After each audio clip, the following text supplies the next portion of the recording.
Bueno, yo soy Alina Folini, estoy trabajando aquí en La Caldera y en Graner en Ruido Rosa, que es un solo, un proceso que empezó el año pasado, en 2020, que empezó en contexto pandémico y que, si bien las ideas del proyecto existían, claro, chocó con toda ese mundo nuevo, ¿no? Para vivir y para respirar, o no poder respirar. Entonces el trabajo empezó con una inquietud de pesquisar, de investigar la relación entre el cuerpo y la voz, de manera muy intuitiva y muy abierta. En el trabajo que para mí también fue nuevo y es nuevo, el proceso de explorar el mecanismo de ese cuerpo dentro de otro cuerpo, la relación que la voz tiene con la palabra, pero no solo con la palabra, sino también con el sonar, con el cantar, con el respirar, con los orificios del cuerpo, con los tubos. Entonces fue un proceso que empezó de manera muy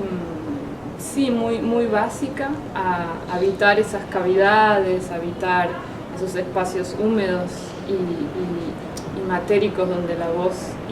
y el sonido pasa, la garganta, la pelvis. Y a partir de muchos trabajos anatómicos y de ciertas alucinaciones sobre la anatomía derivas por esas anatomías, se empezó a construir un cuerpo y una imagen de ese cuerpo.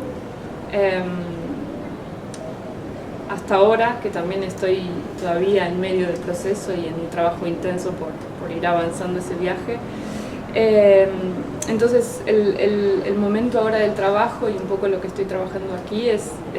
entender cómo ese viaje va implicando una transición para ese cuerpo que habla, canta, grita, suena y respira todo el tiempo.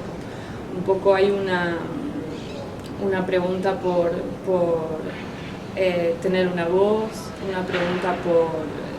tener una voz desde una identidad no binaria,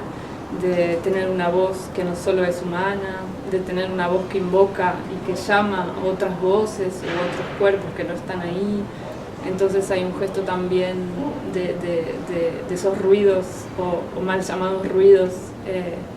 que se presentifican o que me acompañan, ¿no? Hay como cuando hablaba de la transición, hablaba también de cómo ese trabajo que es un solo en realidad está acompañado, ¿no? Y no solo en la ficción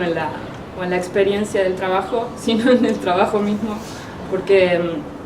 en estos días en La Caldera me van a estar acompañando Josefa Pereira, que es una artista brasilera que vive en Lisboa, donde yo también vivo, Daniel Pisamiglio, que es otro artista brasilero que también vive en Lisboa,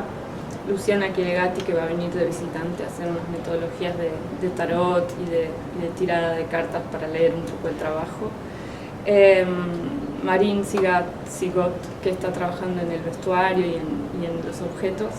Entonces, sí, de alguna manera dentro de la experiencia de la pieza que todavía se está construyendo y dentro del proceso de trabajo, bueno, ha sido un solo que necesitó de compañía, ¿no? Y también eso es interesante porque, claro, decía al principio que esto empezó en pandemia y que no había muchas opciones más que meterme en el estudio y hacer lo que podía con bastante dificultad y también con bastante dificultad de encontrarle sentido, ¿no? No solo porque el cuerpo estaba en un colapso, sino qué mover en este momento. Y claro, y lo primero que empecé a hacer fue respirar y cantar y empezar a transitar esos espacios que estaban en el cuerpo sumamente asustados, ¿no? Y sumamente tensos, y continúan de alguna manera, pero pero fue un trabajo que sí, que empecé de manera súper intuitiva y que de algún modo todavía está ahí. Hay muchas cosas que se fueron conceptualizando de cómo la resonancia, la reverberancia, el cierto llamamiento que hace esa voz empieza a mover el espacio y empieza a construir un lugar y empieza como a deformar mi propio cuerpo y a deformar el lenguaje o el viaje que se va produciendo. Pero también, bueno, comenzó como un pequeño gesto de supervivencia, ¿no? y de posibilidad de un cuerpo en ese momento tan incorporal, tan bloqueado de la experiencia corporal.